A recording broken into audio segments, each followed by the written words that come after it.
What's up, YouTube? Welcome back to Celio's Network for another exhilarating episode of Meta Monday. This is kind of the metagame for the week of July 6th, and I'm mostly going to be talking about what I think the metagame will look like for the Pokemon TCG Players Cup, the first phase of it, or at least for the North American chunk of it, for the 256 players competing in the North American part. But I imagine all of the regions will have fairly similar metas. I'll be competing in the North America pod of 256 players. And on July 11th, in case you don't know, all of the brackets are playing until they eliminate enough players that they go down to 64 participants remaining. So that will be on July 11th for all of the regions, I believe.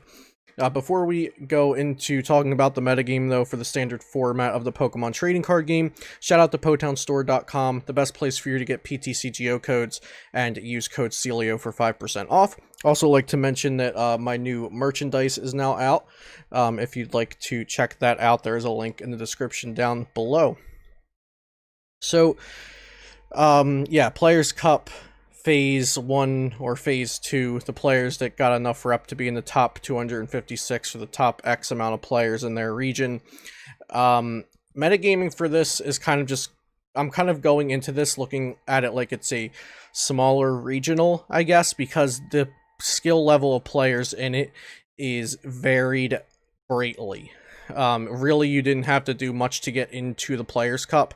I know myself, I actually played PTCGO events while I was streaming, just because it was good entertainment, but then I used like 250 event tickets, just enter conceding in the events, just to rack up free rep, to get myself like an extra 50 to 100 rep to secure getting into the cup. So like you didn't actually have to win a single game technically to make it into the Players' Cup. So the skill level I don't think is really there. So, like, it's going to be greatly varied. I know there are some really good players playing in it, but that doesn't mean that this has, like, a day 2 feel to it yet. So, I wouldn't be surprised to see a bunch of rogue and random decks be played in this phase of the Players' Cup. I'm actually expecting it to be. So, I'm kind of going into this looking at it like it is kind of day 1 of a smaller regional. There will be very good players, there will be, tier 1 decks, but there's also going to be people that are just having fun, or playing rogue decks, maybe suboptimal decks, things like that. I think the top 3 archetypes for popularity going into this weekend of the Players' Cup is going to be Pikarom, Baby Blacephalon, and Zacian V variants. If I had to separate Zacian V variants, I think I would actually say that ADPZ is going to be the 3rd most popular deck. Now, I'm pretty confident saying that Zacian V variants combined will be more popular than Dragopolt, but if I'm separating ADPZ and Zacian combo into 2 separate decks, then potentially Dragopolt could take the 3rd place for popularity. I think Pikarom is going to take the number 1 spot popularity-wise because it's a deck that people just kind of cling to. It's a deck that people have cards for already, depending on the player's kind of dedication to the game or the online concept of the game, or the online client of the game, I should say, I guess. Players might not want to trade for new cards or cards that are rotating out, or new cards that aren't going to be as good when the next set comes out. So players might not want to dump money into codes to get Dragopults or to build Baby Blounds when some of those cards are rotating. They don't know if it's going to be good anymore. And Pikarom is like just one of those decks everybody kind of has. It's in the new Pikarom Battle deck, so players have like 3/4 of the deck there just from buying that sealed product. So I do think Pikarom's going to be fairly popular. I'm not just saying it's all popularity, it also is a solid deck. It is a tier 1 deck, but its popularity really drives it, and the player base that kind of just clings to Pikarom. I imagine it will be 1st or 2nd most popular. The other one I think that'll be at the top is Baby Blacephalon, just because it has a couple things that I think are misconceptions floating around about it, and I do think players have started to go to the side where I agree with a little more as this standard format has progressed. Players tend to think Baby Blounce is very easy to play. I will agree that it's very linear. The strategy is fairly linear, but the sequencing to get that strategy to function optimally is not linear. The sequencing can be actually very hard to perfect. And so I do think players might just jump into Baby Blounce thinking it's easy to play. And it can be. Sometimes the cards can just fall into your hands, but I think to make it through an entire tournament and come out on top, you have to play the deck really, really well. So I think players may go to Baby Blounce because they think it's easy, and also because it has good matchups versus... Well, it has a very good matchup versus Pikarom, which is very enticing, since Pikarom, at least I think it will be popular. Of course, make that decision for yourself, but I personally think Pikarom will be fairly popular. It has at worst 50-50s to Combo Zacian and ADPZ, and its Dragopolt matchup is a little weird, but I think if you're assuming that, like, only, like, maybe 1 out of 2 Dragopolt players in the tournament are very, very good, or, like, if you hit 2 Dragopolts, chances are one of them will misplay a bit and not play optimally. I think Baby Blounce can have a really easy time versus a Dragopolt that does not play optimally, so that's also something to consider. And then for Dragopolt, ADPZ, and Zacian combo, which I have, like, kind of floating around the 3rd, 4th, and 5th spot for popularity, I think Dragopolt is a very good play, especially since this will be best 2 out of 3 matches for the Players' Cup, of course. I think Dragopolt can sometimes get, like, cheesed out of a win just by having 1 bad draw for turn 1 and not getting to be able to set up. But I think in best 2 out of 3, Dragopolt might fare a little bit better. And I do think its matchups across the board are fairly close. I don't think it has many convincing matchups against the top tier meta decks. I think Pikarom is a little shaky, but with Stamp and Plants, you can definitely work that matchup. Baby Blounce, I think that one's kind of depending on the player. I don't really have a comfortable evaluation if that matchup is favored for one side or the other. I tend to think it's fairly close and either player can win that match. And then versus ADPZ, I think Dragopolt is usually favored if ADPZ is not playing Malolana and Zamazenta. I think just the Malolana can sometimes help, but just the Zamazenta doesn't help without the Malolana. If they're not playing either of those cards, I think Dragopult's usually favored there. And then Combo Zacian can be fairly close, but I tend to think that that Dragopult's a little bit favored versus Combo Zacian.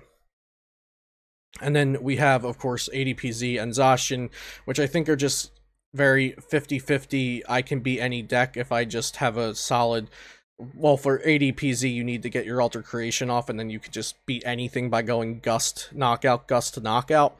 And Zacian combo... I think that one also has a little bit more skill involved with the sequencing that comes with it, making sure you can play optimally to get to the end goal. Even though it has a linear game strategy, it takes a little bit more than it seems to get to that end goal. I think they're both really solid decks. It's hard to really say if we have a best deck in format. I think the meta has definitely formed around Dragopolt VMAX from the very start. Even before we had a tournament, we knew Dragopolt would be good from Japanese results. So I think the meta has formed around Dragopolt at times. It may have even formed a little bit around Pikarom and a little bit around Combo Zacian. But I think Dragopult's kind of like the thing at the top that everything has kind of formed around, even if it's not the definitive best deck now, I think it's the deck that caused the meta to progress in the way it did. Of course, Spiritomb is definitely still a top choice for me. If you do not know, I got 2nd place in the Limitless Invitational with Spiritomb, and I also have played it for other tournaments and just qualifying for the Players' Cup, and I've been playing with it a ton. Wrote an article on it on my Patreon. The Spiritomb list, I think 4 to 6 cards off, also won the Limitless Invitational, so Kevin and I got 1st and 2nd respectively with Spiritomb. So I still think Spiritomb's a very, very good anti-meta deck. I just have to kind of evaluate how many rogue and random decks I think will be in this tournament. Like I said, it's not going to be something like the Limitless Invitational where there's 16 very good players and I know more or less what they are going to play or what they possibly could play. Whereas the Players' Cup, this phase of it with 256 players, we could definitely see some random things. So I wanted to go into the Limitless Qualifier 4 results and just talk about a couple of decks. So Mewtwo variants, these weren't seen in the Limitless Invitational, but I do think Mewtwo variants can pop up. This is the Ultimate Mewtwo variant, of course, which uses the Solgaleo with Soul Burst GX to power things up. And you kind of have outs to everything. You have the Xerneas Prism to hit into ADP. You have the Mega Sableye Tyranitar to hit into Dragopolt to just like knock out 2 Dragopolts in a row. You have Cryogonal to just be cheeky and get yourself some extra setup time, or make your opponent, like, just get a little extra 10 damage in. Just stall the game for a moment while you make your opponent play no items next turn. It has Marshadow Machamp, a 2 energy attack that can just knock out Pika without a big charm on it if they knocked out one of your Pokemon last turn. So, a really versatile deck. I really think it can struggle versus Dragopolt, but because of the Mega Sableye Tyranitar, if you end up getting that set up, you can actually steamroll Dragopolt. So it's kind of a very volatile matchup, in my opinion. Mewtwo also historically has a good matchup versus Pikarom, which is very solid to have going into this tournament. At least that's what I think. But it has a very rough time versus Baby Blacephalon. Like, I don't think it's even worth trying to hard tech for Baby Blacephalon or anything, because you are a tag team deck focused on just, you know, attacking with a couple of tag teams, and that's your whole game strategy, basically, right? So it's really hard to tech against Baby Blonde, so that's a possible reason not to play Mewtwo. I do think Mewtwo Malamar, since it goes with the Marnie and then Night Watch strategy, this could potentially just be fine versus Baby Blondes if you can brick them off of the Marnie Night Watch. But I don't think Mewtwo Malamar is really received well in the community's eyes. I don't think a lot of players, at least competitive players, really like Mewtwo Malamar too much, so I don't expect to see that around. But again, Mewtwo decks do just have a good matchup versus Pikarom usually, which can just be a solid thing. And there's also mill decks and control decks. Let me just scroll down here to find one.